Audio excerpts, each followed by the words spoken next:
الطلاق مرتان فإمساك بمعروف أو تسریح بإحسان۔ اللہ رب العزت سورہ بقرہ کی آیت نمبر 229 میں ارشاد فرماتے ہیں الطلاق مرتان، یہ طلاق 2 مرتبہ دینا ہے۔ فَإِمْسَاكٌ بِمَعْرُوفٍ أَوْ تَسْرِيحٌ بِإِحْسَان، پھر معروف کے ساتھ، اچھے طریقے کے ساتھ بیوی کو رکھ لینا ہے، روک لینا ہے۔ او تسریح بإحسان، یا نیکی کے ساتھ اسے چھوڑ دینا ہے۔ ولا يحل لكم ان تأخذوا مما آتيتموهن شيئا، اور تمہارے لیے حلال نہیں ہے کہ تم کچھ بھی لو اس میں سے جو تم ان بیویوں کو دے چکے ہو، الا ان يخافا الا يقيما حدود اللہ، مگر یہ کہ وہ دونوں اس بات سے ڈرتے ہوں کہ وہ اللہ کی حدود قائم نہیں کر سکیں گے۔ فَإِنْ خِفْتُمْ أَلَّا يُقِيمَا حُدُودَ اللَّهِ، پس اگر تمہیں ڈر ہو کہ وہ دونوں اللہ کی حدود قائم نہیں کر سکیں گے، فَلَا جُنَاحَ عَلَيْهِمَا، تو ان دونوں پہ کوئی گناہ نہیں ہے، فِي مَفْتَدَتْ بِهِ، اس فدیے میں جو وہ اسے ادا کرے۔ تِلْكَ حدود اللہ، یہ اللہ کی حدود ہیں۔ فَلَا تَعْتَدُوهَا، پس انہیں تجاوز نہ کرو، انہیں کراس نہ کرو۔ وَمَن يَتَعَدَّ حُدُودَ اللَّهِ، اور جو اللہ کی حدود کو کراس کرے گا، فَأُولَٰئِكَ هُمُ الظَّالِمُونَ، پس یہی لوگ ظالم ہیں۔ یہ تھا آیت نمبر 229 کا آسان ترجمہ۔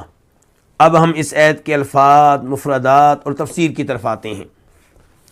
اللہ تعالیٰ فرماتے ہیں الطلاق مرتان فَإِمْسَاكٌ بِمَعْرُوفٍ أَوْ تَسْرِيحٌ بِإِحْسَان۔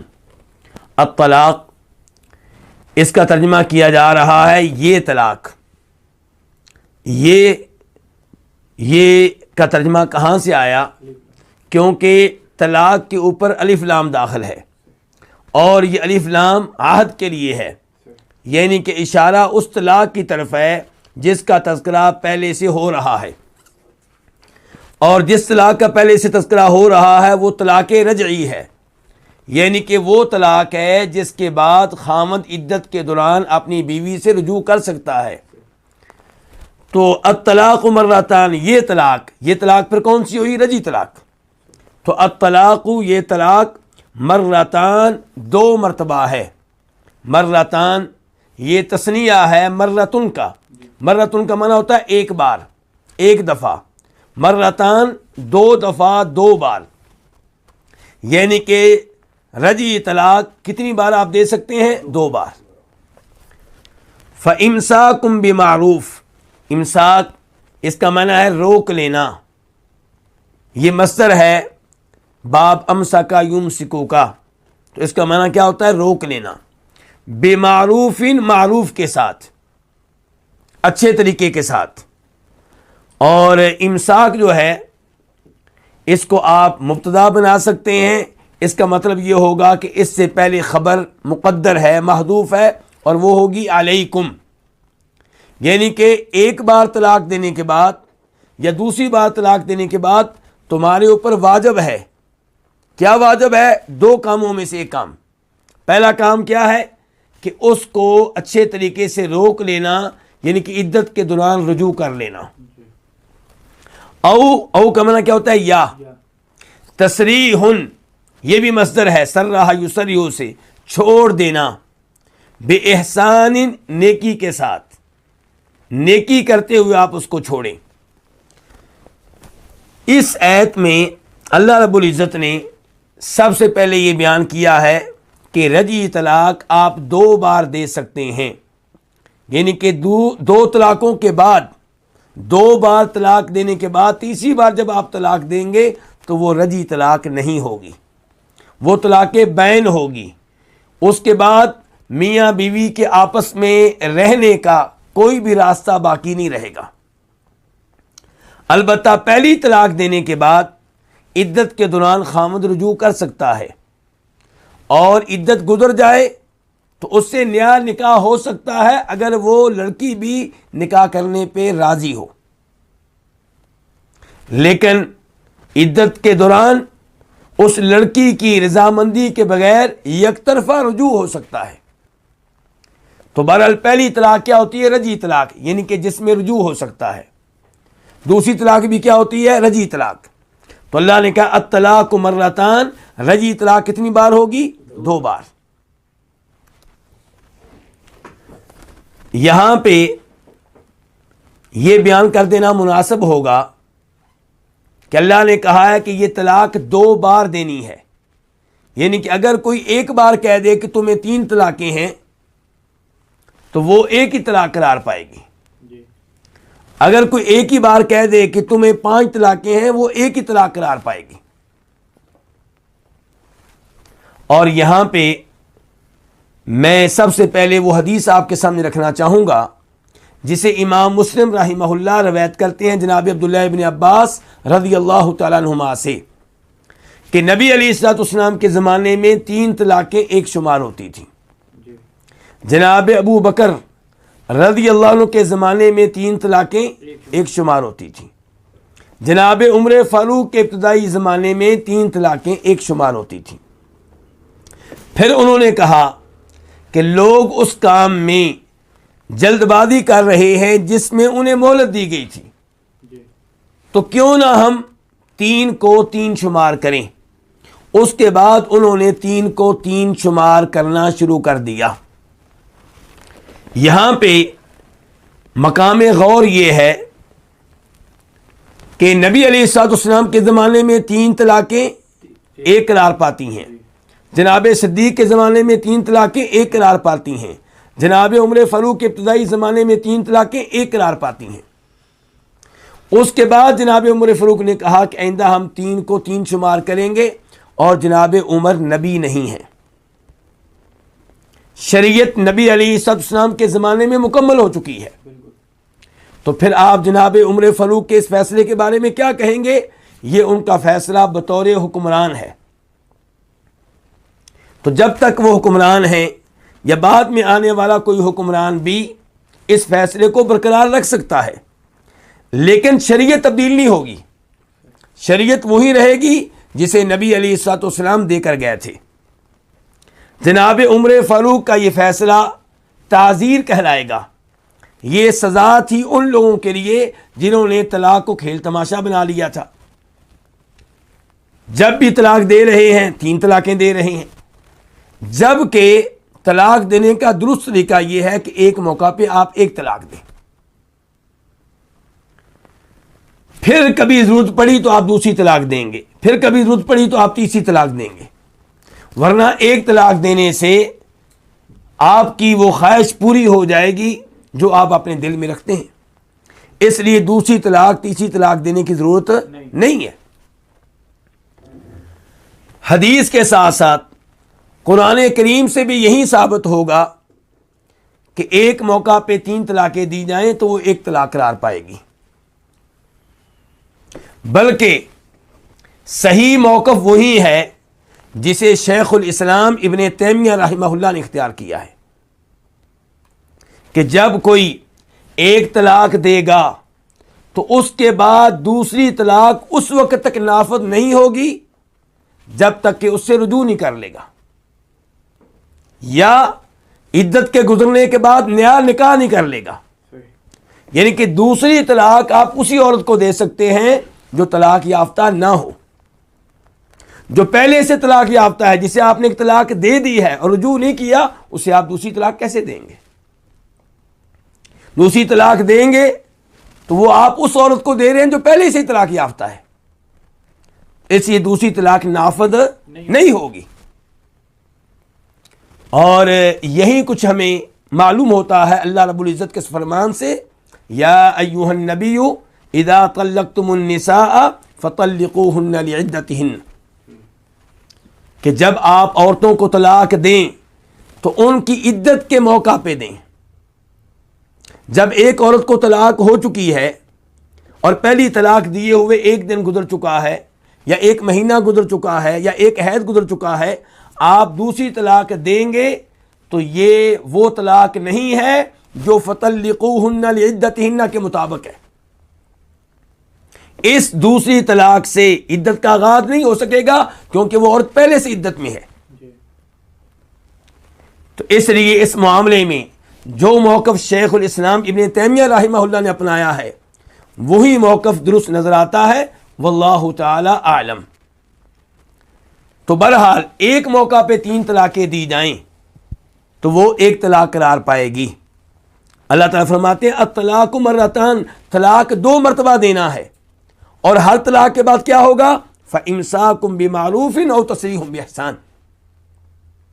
ہر طلاق کے بعد یا تو آپ اپنی طلاق یافتہ بیگم سے رجوع کریں گے، رجوع ہو جائے گا، پھر کبھی جھگڑا ہوا تو آپ دوسری طلاق دے سکتے ہیں. تو ہر رجعی طلاق کے بعد یا آپ رجوع کریں گے او تسریح باحسان، یا آپ رجوع نہیں کریں گے، عدت ختم ہو جائے گی تو وہ آپ سے الگ ہو جائے گی. یہاں پہ یہ ذکر کر دینا بھی ضروری سمجھتا ہوں کہ رجعی طلاق کے بعد یعنی کہ پہلی طلاق کے بعد یا دوسری طلاق کے بعد لڑکی عدت کے ایام کہاں گزارے گی؟ طلاق دینے والے خاوند کے گھر میں گزارے گی. نہ اس کو اس گھر سے نکلنے کی اجازت ہے، نہ اس کے خاوند کو یا اس کے سسرال کو نکالنے کی اجازت ہے. اللہ تعالیٰ فرماتے ہیں سورہ طلاق میں لا تخرجوهن من بيوتهن ولا يخرجن الا ان ياتين بفاحشة مبينة. تو اللہ تعالیٰ فرما رہے ہیں الطلاق مرتان، طلاق 2 مرتبہ دینا ہے. کون سی طلاق؟ رجعی طلاق، یعنی کہ وہ طلاق جس کے بعد رجوع ہو سکتا ہے وہ 2 بار دینا ہے.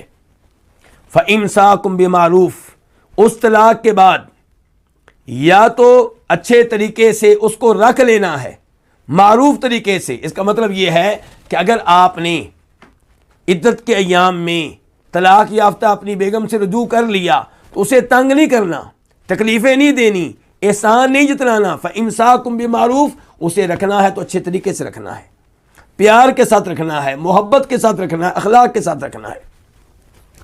او تسریح باحسان، یا اس کو چھوڑ دینا ہے. طلاق دے چکے ہیں، عدت کے ایام گزر رہے ہیں، پہلا پیریڈ گزرا، دوسرا پیریڈ گزرا، تیسرا پیریڈ گزرا، اب وہ آپ کی طرف سے فارغ ہے، اب وہ آزاد ہے، کسی بھی اور جگہ نکاح کر سکتی ہے. تو آپ نے جب اس کو فارغ کرنا ہے تو نیکی کے ساتھ فارغ کرنا ہے. بہتر یہ ہے کہ اس موقع پہ آپ اسے کچھ تحائف دیں، کچھ کپڑے دیں. وہ نہ لیں یہ الگ بات ہے، لیکن نیکی کے ساتھ رخصت کریں، اس موقع پہ اسے تنگ نہ کریں. اللہ رب العزت اس کے بعد ارشاد فرماتے ہیں وَلَا يَحِلُّ لَكُمْ أَن تَأْخُذُوا مِمَّا آتَيْتُمُوهُنَّ شَيْئًا إِلَّا أَن يَخَافَا أَلَّا يُقِيمَا حُدُودَ اللَّهِ. وَلَا يَحِلُّ، واو کا معنی کیا؟ اور. لا نفی کے لیے ہے. لا يَحِلُّ حلال نہیں ہے، يَحِلُّ فعل مضارع ہے واحد کے لیے. لکم تمہارے لیے، یہ کتنے الفاظ ہیں؟ 2. لام جس کا معنی ہوتا ہے کے لیے کے واسطے، کم تمہارے، اور تمہارے لیے حلال نہیں ہے. کیا حلال نہیں ہے؟ لا یحل کا فاعل کیا ہے؟ ان تاخذوا. تمہارے لیے حلال نہیں ہے ان تاخذوا کہ تم لو. کیا لو؟ شیئن، کچھ بھی. ان جو ہے یہ مصدریہ ہے، تاخذوا فعل مضارع ہے، جمع کے لیے ہے. اصل میں کیا تھا؟ تاخذون، تم لیتے ہو. اس کا واحد کیا ہے؟ تاخذو، تو لیتا ہے، لیکن ان کی وجہ سے نون گر گیا ہے. تو اب معنی کیا؟ تمہارے لیے حلال نہیں ہے کہ تم لو. کیا لو؟ تاخذو کا مفعول بہ کیا ہے؟ شیئن، کچھ بھی. تمہارے لیے حلال نہیں ہے کہ تم لو شیئن، کچھ بھی. مما آتیتموہن، مما اصل میں کیا ہے؟ من ما، اس میں سے. من کا معنی سے، اور ما جو ہے اس کو آپ اسم موصول بنا سکتے ہیں الذی کے معنی میں. اس چیز میں سے آتیتموہن جو تم نے ان کو دی ہے. آتیتم فعل ماضی ہے، جمع کے لیے تم نے دی. اس کا واحد کیا ہے؟ آتیتا تو نے دی، ہن ان کو، یہ ضمیر ہے جمع مؤنث کے لیے، ان کو کن کو؟ ان عورتوں کو، یعنی کہ جن عورتوں کو آپ طلاق دے چکے ہیں ان سے کچھ بھی لینے کی آپ کو اجازت نہیں ہے۔ الا کا معنی کیا؟ مگر، یعنی کہ کسی بھی حالت میں ان عورتوں سے وہ مال لینے کی اجازت نہیں ہے جو آپ ان کو دے چکے ہیں، الا، البتہ ایک حالت میں آپ کو اجازت ہے، الا مگر، ان یخافا، مگر یہ کہ وہ ڈرے، ان کا معنی کیا؟ یہ کہ، یخافا فعل مضارع ہے، تثنیہ کے لیے ہے، اصل میں کیا تھا؟ یخافانی، وہ دونوں ڈرتے ہیں۔ وہ دونوں سے مراد کون ہے؟ میاں بیوی۔ تو یخافانی کا جو نون ہے وہ ان کی وجہ سے گر گیا، تو معنی بہرحال وہی رہے گا، مگر یہ کہ وہ دونوں ڈرتے ہوں، کون؟ میاں بیوی، خاوند بیوی۔ کس بات سے ڈرتے ہوں؟ اللہ یقیم حدود اللہ، اس بات سے کہ وہ اللہ کی حدود قائم نہیں کر سکیں گے۔ اللہ جو ہے یہ اصل میں کیا؟ ان لا، یہ کہ نہیں، لا جو ہے یہ نفی کے لیے ہے۔ یقیما، یہ اصل میں کیا تھا؟ یقیمانی، فعل مضارع ہے تثنیہ کے لیے، یعنی کہ دو کے لیے، تثنیہ کا مطلب ہوتا ہے دو، اس کا واحد کیا ہوتا ہے؟ یقیمو، یقیمو وہ قائم کرتا ہے، یقیمانی وہ دونوں قائم کرتے ہیں۔ تو الا ان یخافا، مگر یہ کہ وہ دونوں ڈرتے ہوں اس بات سے کہ اللہ یقیما، کہ وہ قائم نہیں کر سکیں گے۔ کیا نہیں قائم کر سکیں گے؟ حدود اللہ، اللہ کی حدود، حدود حد کی جمع ہے۔ تو اس جملے میں اللہ رب العزت نے یہ وعدے کیا ہے کہ طلاق دینے والا مرد جب اپنی مرضی سے طلاق دے رہا ہے، بیوی طلاق نہیں لینا چاہتی، اس نے طلاق کا مطالبہ نہیں کیا، تو طلاق دینے والے مرد تیرے لیے جائز نہیں ہے کہ تو طلاق یافتہ اپنی اس بیوی سے کوئی بھی مال لے، کوئی بھی ایسی چیز لے جو تو ماضی میں اس کو دے چکا ہے، مہر کی شکل میں یا کسی اور شکل میں۔ جو تحفہ آپ نے دیا، جو ہدیہ آپ نے دیا، جو حق مہر آپ نے دیا، وہ آپ کو لینے کی اجازت نہیں ہے۔ اللہ رب العزت نے یہی چیز سورہ نساء میں بیان کی ہے، آیت نمبر 20 میں، آیت نمبر 21 میں اللہ تعالیٰ وہاں پہ فرماتے ہیں وَإِنْ أَرَدْتُمُ اسْتِبْدَالَ زَوْجٍ مَّكَانَ زَوْجٍ وَآتَيْتُمْ إِحْدَاهُنَّ قِنْطَارًا فَلَا تَأْخُذُوا مِنْهُ شَيْئًا أَتَأْخُذُونَهُ بُهْتَانًا وَإِثْمًا مُّبِينًا وَكَيْفَ تَأْخُذُونَهُ وَقَدْ أَفْضَىٰ بَعْضُكُمْ إِلَىٰ بَعْضٍ وَأَخَذْنَا مِنكُم مِّيثَاقًا غَلِيظًا۔ آپ اپنی بیوی کو فارغ کرنا چاہتے ہیں، کسی اور لڑکی سے شادی کرنا چاہتے ہیں، اور جس لڑکی کو آپ طلاق دینا چاہ رہے ہیں اس کو آپ نے حق مہر دیا تھا، بہت زیادہ دیا تھا، اس حق مہر میں سے ایک پیسہ بھی لینے کی آپ کو اجازت نہیں ہے۔ کیسے آپ لیں گے؟ جب کہ آپ اس سے صحبت کر چکے ہیں، ایک بار یا کئی بار جمع کر چکے ہیں، جمع کر لینے کے باوجود آپ طلاق دیتے ہوئے اس سے مال لینا یہ آپ کے لیے جائز نہیں ہے۔ تو یہی کچھ اللہ تعالیٰ یہاں پہ بیان کر رہے ہیں کہ ولا یحل لکم، تمہارے لیے حلال ہی نہیں ہے، یعنی کہ ایسا مال اگر آپ لے لیتے ہیں اس کو تنگ کر کے تو حرام کا مال ہے، وہ آپ کے لیے جائز نہیں ہے۔ ولا یحل لکم، تمہارے لیے حلال نہیں ہے، ان تاخذوا، کہ تم لو، مما آتیتموہن شیئا، اس میں سے جو آپ ان کو دے چکے ہیں، شیئن کچھ بھی۔ اور ہمارے معاشرے میں لوگ طلاق بھی دیتے ہیں اور کوشش کرتے ہیں کہ حق مہر واپس لیں، حق مہر میں جو زیورات دیے تھے وہ واپس لیں، بعد میں کپڑے وغیرہ دیے تھے تحفہ میں وہ واپس لیں، گھڑی دی تھی تحفہ میں وہ واپس لیں۔ طلاق دینے کے باوجود اسے تنگ کیا جاتا ہے، تو اللہ تعالیٰ کہہ رہے ہیں ایسا کرنا جائز نہیں ہے۔ البتہ ایک شکل میں عورت سے حق مہر واپس لینے کی اجازت ہے، وہ کیا؟ الا ان یخافا اللہ یقیما حدود اللہ، جب دونوں یہ سمجھتے ہیں کہ ہم اللہ کی حدود کو قائم نہیں کر سکیں گے. یعنی کہ بیوی بھی یہ سمجھتی ہے کہ میں خاوند کے حقوق ادا نہیں کر سکتی، میں اس خاوند کے ساتھ نہیں رہ سکتی، مجھے اس سے علیحدگی چاہیے. جب بیوی کا یہ مطالبہ ہوگا کہ مجھے علیحدگی چاہیے، تب خاوند اس سے حق مہر کا مطالبہ کر سکتا ہے. اللہ رب العزت نے یہ بات مزید وضاحت کے ساتھ اس جملے میں بیان کی ہے جو اس کے بعد آ رہا ہے. اللہ تعالیٰ فرماتے ہیں فَإِنْ خِفْتُمْ أَلَّا يُقِيمَا حُدُودَ اللَّهِ فَلَا جُنَاحَ عَلَيْهِمَا فِي مَا افْتَدَتْ بِهِ.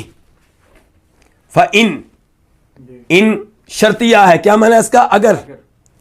خفتم فعل ماضی ہے، جمع کے لیے ہے، تمہیں ڈر ہو، اس کا واحد کیا ہے؟ خفتہ، تجھے ڈر ہو.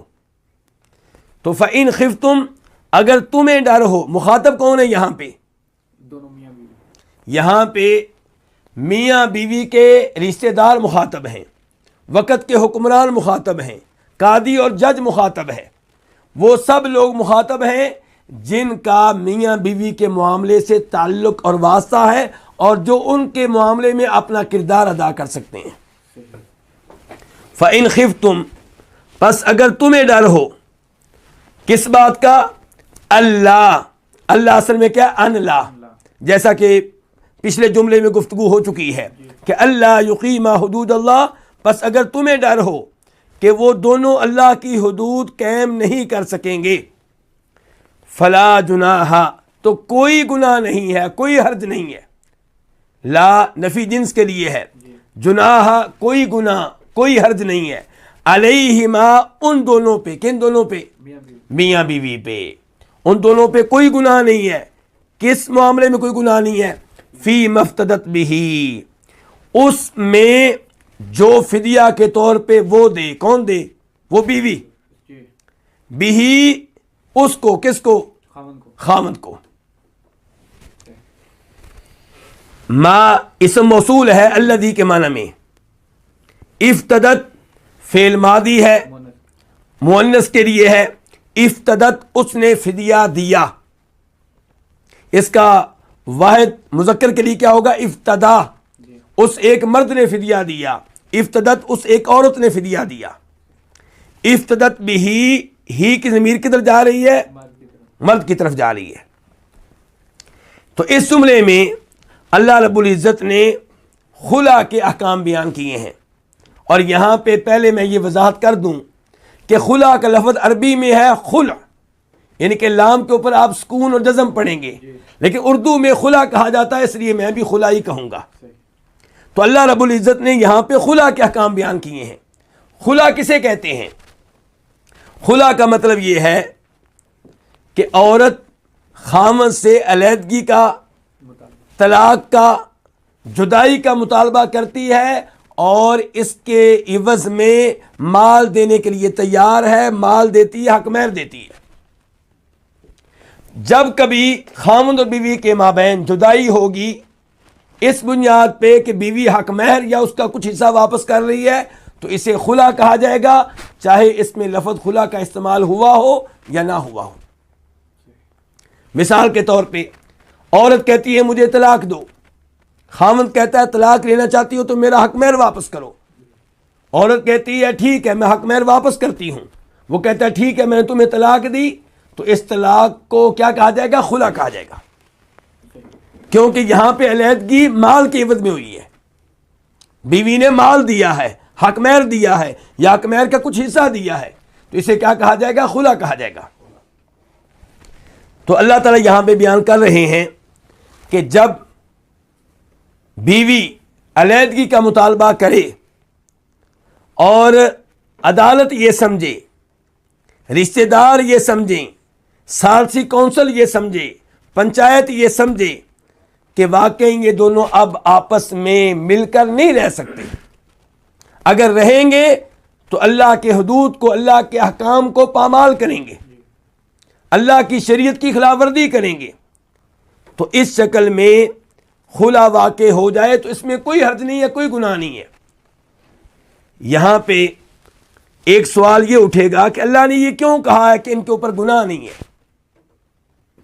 کیونکہ اگر کوئی عورت اپنے خاوند سے بغیر کسی معقول سبب کے طلاق کا مطالبہ کرے تو وہ گنہگار ہے۔ ابو داؤد شریف کی صحیح حدیث ہے جس کے راوی جناب ثوبان رضی اللہ تعالی عنہ ہیں کہ فرمایا نبی علیہ الصلوۃ والسلام نے ایما امرأۃ سألت زوجها طلاقا فی غیر ما بأس فحرام علیہا رائحۃ الجنہ، کوئی بھی عورت بغیر کسی سبب کے اپنے خاوند سے طلاق کا مطالبہ کرے گی تو اس پہ جنت کیا، جنت کی خوشبو بھی حرام ہے۔ اس سے آپ اندازہ لگا سکتے ہیں کہ بغیر کسی سبب کے خاوند سے طلاق کا، خلا کا مطالبہ کرنا کتنا بڑا جرم ہے، کتنا بڑا گناہ ہے۔ اس لیے عورت جب بھی طلاق کا مطالبہ کرے اس کے پیچھے کوئی معقول سبب ہونا چاہیے۔ یہاں پہ میں ایک حدیث آپ کے سامنے رکھنا چاہوں گا جسے امام بخاری اپنی صحیح میں لے کر آئے ہیں، اور اس کے راوی جناب عبداللہ ابن عباس رضی اللہ تعالی عنہما ہیں کہ جناب ثابت بن قیس بن شماس رضی اللہ تعالی عنہ کی وائف نے ان سے خلا کا مطالبہ کیا، بلکہ وہ نبی علیہ الصلوۃ والسلام کے پاس آئیں اور کہنے لگیں اے اللہ کے رسول، میرے شوہر ثابت، مجھے نہ ان کے دین پہ کوئی اعتراض ہے نہ مجھے ان کے اخلاق پہ کوئی اعتراض ہے، لیکن اکرہ الکفر فی الاسلام، میں ان کے ساتھ نہیں رہ سکتی، میرا ان کے ساتھ رہنا ناممکن ہے، اگر اس حالت میں ان کے ساتھ میں رہوں گی تو میں ان کی شکر گزار نہیں ہوں گی، اور مسلمان ہونے کے بعد یہ راستہ اختیار کرنا میں ناپسند کرتی ہوں۔ تو نبی علیہ الصلوۃ والسلام نے فرمایا کہ تم علیحدگی چاہتی ہو تو کیا اس کا وہ باغ جو تمہیں حق مہر میں ملا تھا واپس کرنے کے لیے تیار ہو؟ کہنے لگی بالکل، میں وہ باغ پورے کا پورا واپس کرنے کے لیے تیار ہوں۔ تو نبی علیہ الصلوۃ والسلام نے ان کے شوہر ثابت بن قیس سے بات کی اور ان سے کہا کہ اپنا باغ واپس لے لو اور اس کو فارغ کر دو، اس کو طلاق دے دو اور اس سے الگ ہو جاؤ۔ تو جناب ثابت بن قیس نے ایسا ہی کیا۔ تو یہ کیا کہلائے گا؟ خلا کہلائے گا، کیونکہ یہاں پہ ثابت بن قیس نے اپنی بیوی کو فارغ کیا ہے حق مہر واپس لے کر، تو یہ خلا کہلائے گا۔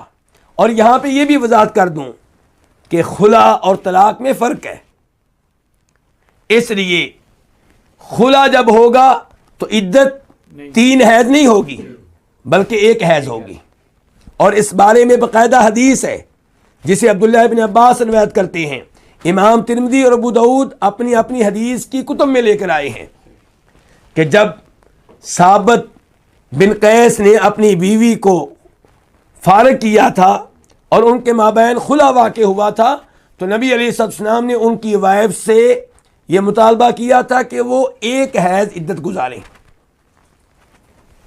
تو اس سے بھی پتہ چلا کہ خلا طلاق نہیں ہے، خلا اور چیز ہے اور طلاق اور چیز ہے۔ آپ یہ بھی جانتے ہیں کہ خلا اور طلاق میں یہ فرق ہوتا ہے کہ طلاق کے بعد خاوند کو عدت کے ایام میں رجوع کا حق حاصل ہوتا ہے، اور خلا میں 1 حیض عدت اس لیے ہے تاکہ معلوم ہو جائے کہ لڑکی کا پیٹ صاف ہے، اس کے پیٹ میں سابقہ خاوند کیا کوئی بچہ نہیں ہے، کوئی حمل نہیں ہے، ورنہ خلا ہو جانے کے بعد عدت کے ایام میں یہ خاوند اس لڑکی سے رجوع نہیں کر سکتا۔ تو اللہ رب العزت نے یہاں پہ خلا کا تذکرہ کیا ہے اور خلا کے چند احکام بیان کیے ہیں۔ تو اللہ تعالیٰ فرماتے ہیں فَإِنْ خِفْتُمْ أَلَّا يُقِيمَا حُدُودَ اللَّهِ، پس اگر تم لوگوں کو یہ خطرہ ہو، یہ خدشہ ہو، یہ ڈر ہو کہ اللہ یقیما حدود اللہ، کہ یہ دونوں اللہ کی حدود کو قائم نہیں کر سکیں گے۔ کیا مراد ہے اس سے؟ کہ یہ لڑکی اپنے خاوند کا حق ادا نہیں کر سکے گی، معاملہ آخری سٹیج تک پہنچ چکا ہے، تو ان حالات میں فرمایا فلا جناح علیہما، ان دونوں پہ کوئی گناہ نہیں ہے، فی مفتدت بھی، یعنی کہ بیوی پہ کوئی گناہ نہیں ہے کہ وہ علیحدگی کا مطالبہ کر رہی ہے، اور خاوند پہ کوئی گناہ نہیں ہے کہ وہ اس کے عوض میں مال لے رہا ہے۔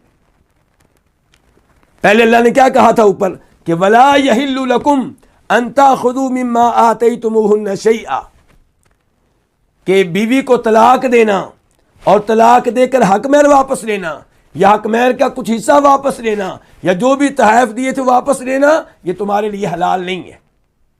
اب اللہ تعالیٰ کہہ رہے ہیں کہ اگر طلاق کی بجائے خلا کی شکل بن رہی ہے تو خامد حق مہر واپس لے، گنہگار نہیں ہوگا، اور لڑکی مال دے کر طلاق لے، علیحدگی کا مطالبہ کرے تو اسے بھی کوئی گناہ نہیں ہوگا۔ لیکن پہلی بات دوبارہ دہرا دوں کہ اگر بغیر کسی معقول عذر کے طلاق کا مطالبہ کرتی ہے تو یہ اس کے لیے جائز نہیں ہے۔ معقول عذر کیا ہو سکتا ہے، معقول سبب کیا ہو سکتا ہے، اس کی چند مثالیں آپ کے سامنے رکھ دینا مناسب ہوگا۔ مثال کے طور پہ خاوند بالکل نماز نہیں پڑھتا، یا خاوند بالکل فرض روزے نہیں رکھتا، یا خاوند کوئی ایسی ملازمت کرتا ہے، کوئی ایسی جاب کرتا ہے جو شریعت کے خلاف ہے، سودی بینک میں ملازمت کرتا ہے، اسے بہت سمجھایا گیا، بہت کہا گیا، لیکن وہ ترک کرنے کے لیے تیار نہیں ہے۔ یا خاوند کے منہ سے ایسی بدبو آتی ہے جسے برداشت کرنا ممکن نہیں، اس کے منہ سے آتی ہے، اس کی بغلوں سے آتی ہے، یا اس کے پاؤں سے آتی ہے، یا مثال کے طور پہ سگریٹ پیتا ہے، اور سگریٹ پینے کی وجہ سے مرد کے منہ سے جو بدبو آتی ہے وہ اتنی خطرناک ہے کہ ایسے آدمی کو مسجد میں آنے کی اجازت نہیں ہے۔ نبی علیہ الصلوۃ والسلام نے کیا کہا تھا کہ جس نے کچا پیاز کھایا ہو یا تھوم کھایا ہو ہماری مسجد کے قریب بھی نہ آئے، اور وجہ کیا بیان کی تھی؟ کیونکہ اس سے دوسرے لوگوں کو تکلیف ہوتی ہے، فرشتوں کو تکلیف ہوتی ہے۔ تو شریعت یہ کیسے ممکن ہے کہ لڑکی کو مجبور کرے کہ وہ خاوند جس کے منہ سے بدبو آتی ہے اس کے ساتھ زندگی گزارے؟ صرف بدبو نہیں آتی بلکہ یہ وہ بدبو ہے جو دیگر کئی امور کے لحاظ سے بھی نقصان دہ ہے، کسی بیماری کا سبب بن سکتی ہے۔ بدبو کو برداشت کرنا ایک چیز، دوسرے نمبر پہ وہ بدبو بعد میں کسی بیماری کا سبب بن سکتی ہے۔ تو اس لیے اگر خاوند سگریٹ پیتا ہے، اسے سمجھایا جاتا ہے، بار بار کہا جاتا ہے، بات نہیں آتا، اور لڑکی خدا کا مطالبہ کرتی ہے تو وہ حق بجانب ہے۔ یا یہاں پہ یہ بھی ذکر کر دوں، خاوند کی شکل و صورت ایسی ہے کہ لڑکی سمجھتی ہے کہ میں اس کے ساتھ بالکل نہیں رہ سکتی،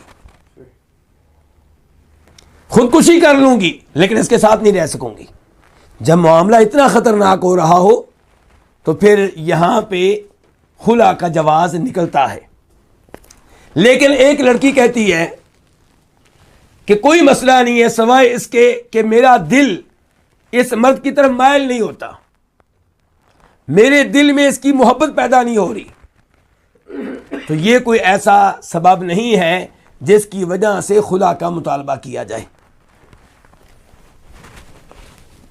اللہ رب العزت ارشاد فرماتے ہیں تلک حدود اللہ، یہ اللہ کی حدود ہے، فلا تعتدوها، تو ان کو تجاوز نہ کرو۔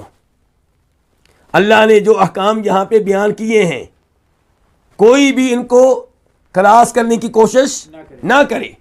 مثال کے طور پہ خاوند بیوی کے مطالبے کے بغیر اسے طلاق دیتا ہے اور ساتھ ساتھ حق مہر بھی مانگ رہا ہے، تو یہ اللہ کی حدود کو کیا کر رہا ہے؟ کراس کر رہا ہے۔ لڑکی بغیر کسی وجہ کے خاوند سے طلاق کا مطالبہ کرتی ہے صرف اس لیے کہ کسی اور کے ساتھ یاری لگ چکی ہے، تو یہ اللہ کی حدود کو کیا کر رہی ہے؟ کراس کر رہی ہے۔ تو اللہ تعالیٰ فرما رہے ہیں تلک حدود اللہ، یہ اللہ کی حدود ہیں، یہ اللہ کے بیان کردہ احکام ہیں، فلا تعتدوها، ان کو کراس نہ کرو۔ تلک اس میں اشارہ ہے، حدود اللہ حد، حدود اللہ حد کی جمع ہے. فلا تعتدوها لا نہیں کے لیے ہے, منع کرنے کے لیے ہے. تعتدو اصل میں کیا تھا؟ تعتدون, فعل مضارع ہے, جمع کے لیے ہے. تم تجاوز کرتے ہو, تم کراس کرتے ہو, لیکن نون گر گیا ہے لا کی وجہ سے, اور اب معنی کیا ہو گیا؟ لا تعتدو, تم کراس نہ کرو, تجاوز نہ کرو. ہاں یہ ضمیر کہاں جا رہی؟ حدود کی طرف. ان حدود کو, اللہ کی حدود کو کراس نہ کرو. اس کے بعد اللہ تعالیٰ فرماتے ہیں وَمَن يَتَعَدَّ حُدُودَ اللَّهِ فَأُولَٰئِكَ هُمُ الظَّالِمُونَ. من کا معنی کیا ہے؟ جو یتعدی کراس کرے, تجاوز کرے. یتعدی اصل میں کیا تھا؟ یتعدی, یا آخر سے گر گئی ہے, کس کی وجہ سے؟ من کی وجہ سے. یتعدی وہ کراس کرتا ہے, وہ تجاوز کرتا ہے. حدود اللہ, اللہ کی حدود کو. یتعدی جو ہے فعل مضارع ہے. فاولئک, اولئک کیا ہے؟ اس میں اشارہ. تو یہی لوگ ہیں, اور ہم جو ہے اس کے آنے سے اولئک کے معنی میں تاکید پیدا ہو گئی ہے. یہی لوگ ظالم ہیں جو اللہ کی حدود کو کراس کریں, وہ کیا ہے؟ ظالم ہیں. الظالمون یہ جمع ہے کس کی؟ ظالم کی. ظالمون ظلم کرنے والے, ظالمون ظلم کرنے والا. تو اللہ نے اس آخری جملے میں وارننگ دی ہے کہ جو میرے ان احکام کی پرواہ نہیں کرے گا, ان کے معاملے میں مجھ سے نہیں ڈرے گا, میری ان حدود کو کراس کرے گا, تو یہ ظالم ہے. ظلم کس پہ کر رہا ہے؟ اپنے آپ پہ کر رہا ہے. اور جب اپنے آپ پہ ظلم کرے گا تو پھر اس کی سزا بھگتنا ہوگی. اس پہ جو اللہ عذاب دیں گے وہ برداشت کرنا ہوگا. تو یہ اللہ رب العزت کی طرف سے بہت بڑی وارننگ ہے, اور اس وارننگ کی وجہ سے لوگوں کو چاہیے کہ اپنی بیوی کے ساتھ اچھا سلوک کرے, اور بیوی کو چاہیے کہ خامن سے اچھا سلوک کرے.